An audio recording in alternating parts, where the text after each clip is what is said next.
Let's see what we got. Inside the doomsday bunker for the super rich. As you can see, this place is pretty much unchanged from the Cold War. Oh damn, that bitch been there since then? This is a converted missile silo. They redid it. How much can this place withstand? It was engineered to withstand a 10 kiloton nuclear warhead.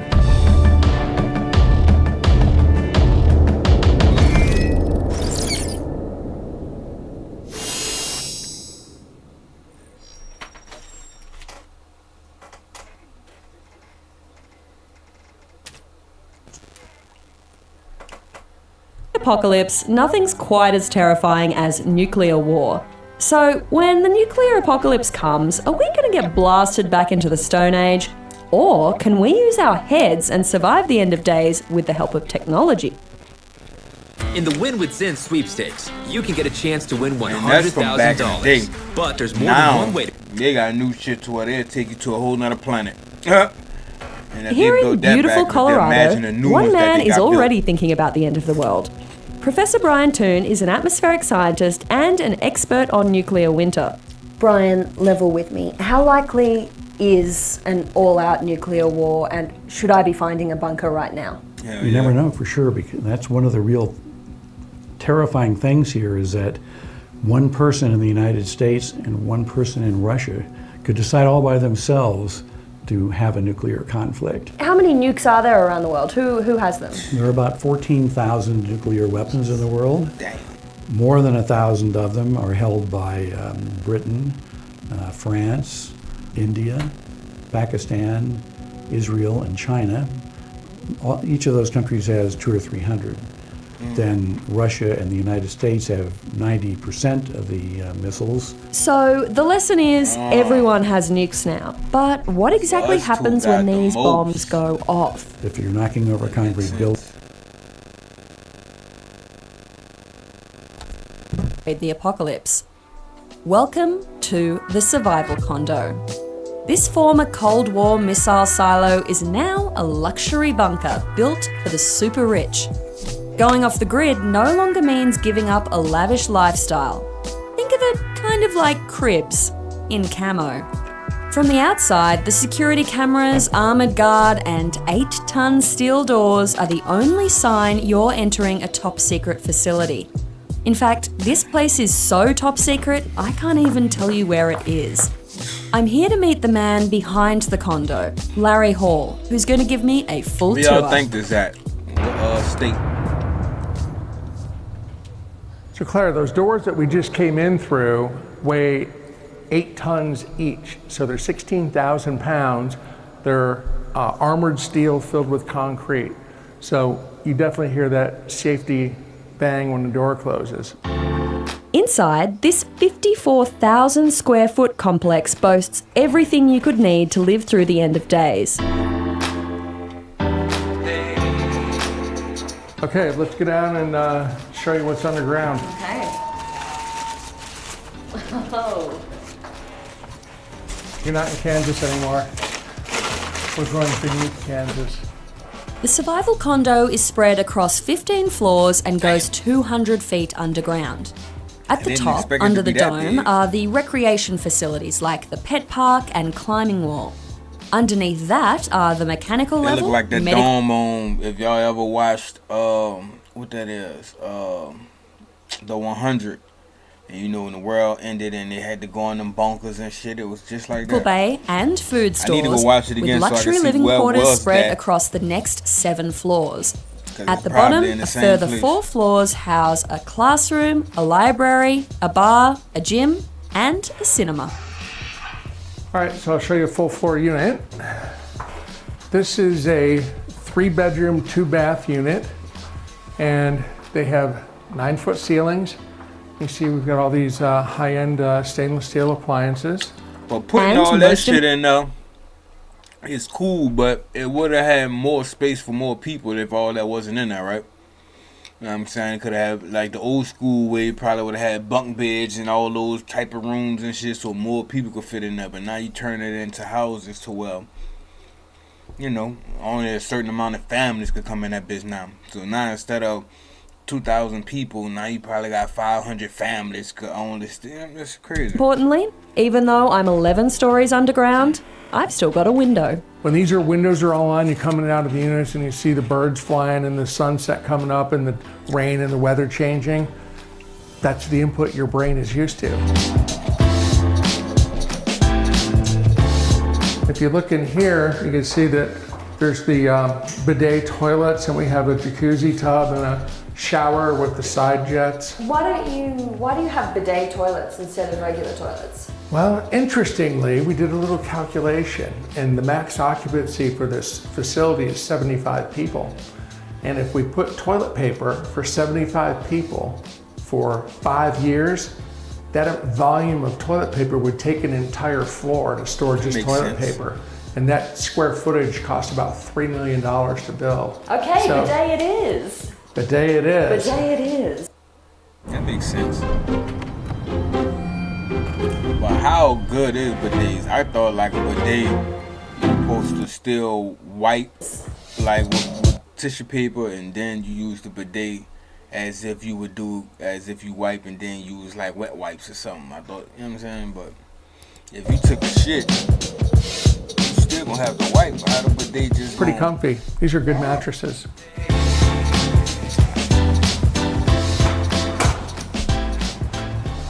Welcome to the paradise of the beach. It's a saltwater pool. It's completely computer controlled. The pool is kept at 82 degrees. People do not expect to see a resort pool in an underground bunker. And we get drop jaws every time they go, "Are you kidding me?"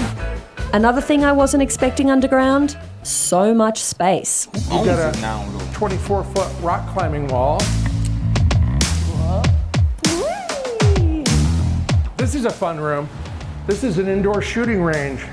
You can come down here and shoot everything from handguns up to .308 caliber sniper rifles in here. So under proper supervision. Of course. So we have properly trained people. I definitely need a shooting range in my house.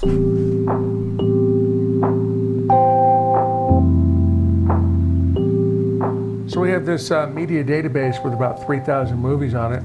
Anything in particular you're interested in? Do you have Armageddon? Oh, we got everything. We got that. All right, let's roll that. All right.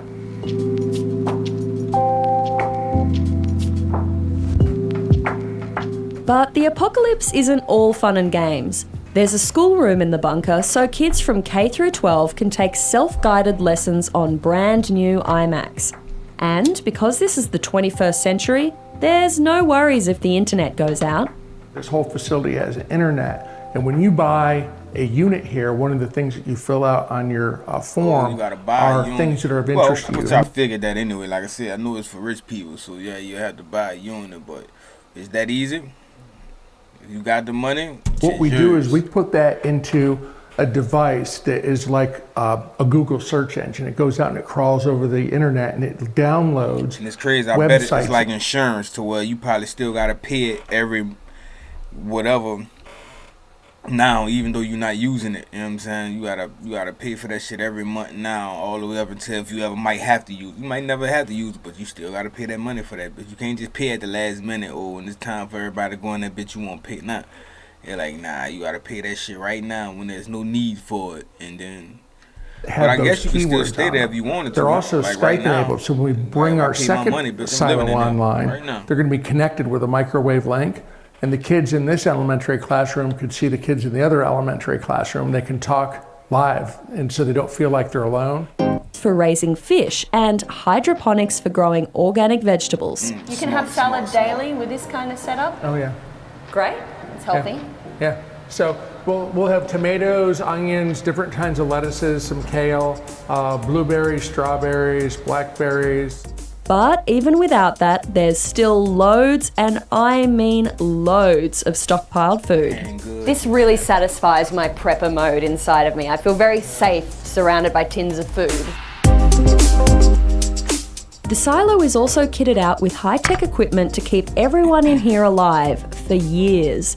Backup fuel stores, a water filtration system, and even a system that scrubs volcanic ash out of the air, just in case. So if, let's say, Yellowstone were to erupt, the scientists predict that we could have 4 to 5 feet of volcanic ash here. Well, that amount of debris in the air would overwhelm our air and NBC filters. So that pre-filter would come on and it takes all of volcanic ash out of the air. Thought of everything. Okay, so I'm not going to die in a super volcano situation. Not here. You're good. That's why when the world be ending, or if the world ended some shit, Imagine it'll be being like, able to "Man, build I gotta go make it to my just by underground thinking about bunker it. that's in such Meet and such. Base Just gather the 44, family and a complete that's how it be AI on the creation movie. platform. Tell the family, meet us over there, then everybody get there. They're gonna have Originally a line built out during there, the then Cuban Missile Crisis in the government out 1960s, there. this Atlas missile silo was designed to withstand the launch of America's ICBMs. But turns out designing something to withstand a nuclear launch also makes it really good for withstanding a nuclear blast. It took Larry Hall and his team about 9 months to clear out all that missile gear before doubling the amount of concrete in the bunker and then fitting it out with the luxuries we see today. So this here is a 9-foot thick reinforced wall, reinforced with steel, and this was here when they built the original missile silo. What can you throw at it? It was engineered to withstand a 10 kiloton nuclear warhead detonated within a half mile. And that would produce a shock wave that would travel 2,000 miles an hour. So it can withstand anything up to and including a 2,000 mile an hour shock wave. What's the longest I could live down underground for? It was engineered to be able to be off-grid indefinitely. We've got 5 different power sources, including a wind turbine and geothermal systems. So the limit is really, most practically, 3 to 5 years. That may or may not be enough time to ride out the apocalypse. A nuclear winter can last for months or years. And even after that, you're returning to a world with an altered climate, a depleted ozone layer, and a drastically reduced food supply. To get an idea of just how safe it is to live inside this bunker, I visited its very low-tech cousin down the road. Here, Hall has a second missile silo earmarked for a future survival condo. But aside from the new concrete floors, this place hasn't really changed since the Cold War. This is the elevator shaft, check that out.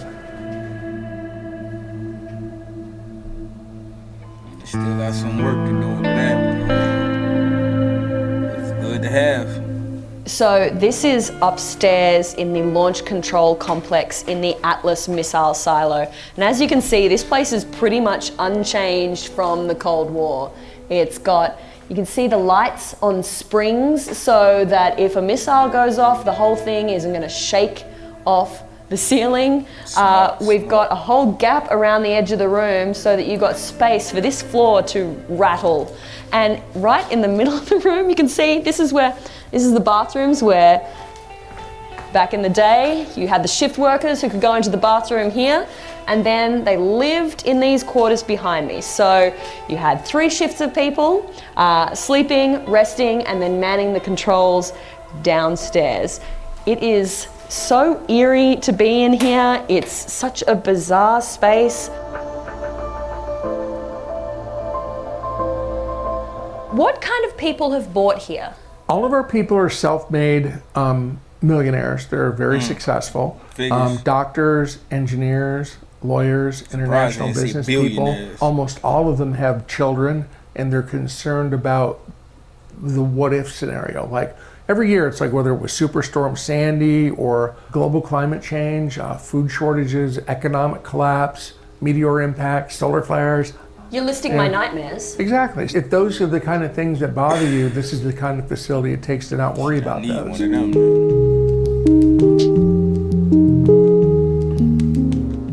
How much is it going to cost me?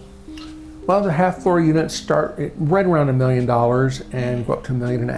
And then we have a full-floor unit. You're going to spend anywhere between $2.5 and $3 million for a full floor. Most of us don't have $1 million lying around to spend on a survival condo. And let's be honest, Signing the deed on one of these doesn't guarantee you'll survive a nuclear winter, or any apocalyptic scenario for that matter. You still gotta make Luckily it to for the rest of us, there are thousands of innovators working on solutions to save humanity from the end of the world. I'm just going to have to... Like trying to read me your will while you're falling to the bottom. Hey, I believe in all that shit, chat. Fuck, like I said, nigga gotta get rich so I can get my own shit like that. One day. It's coming though. Like, comment, subscribe, man. Just do it for the bar, just do it for the bar, do it, do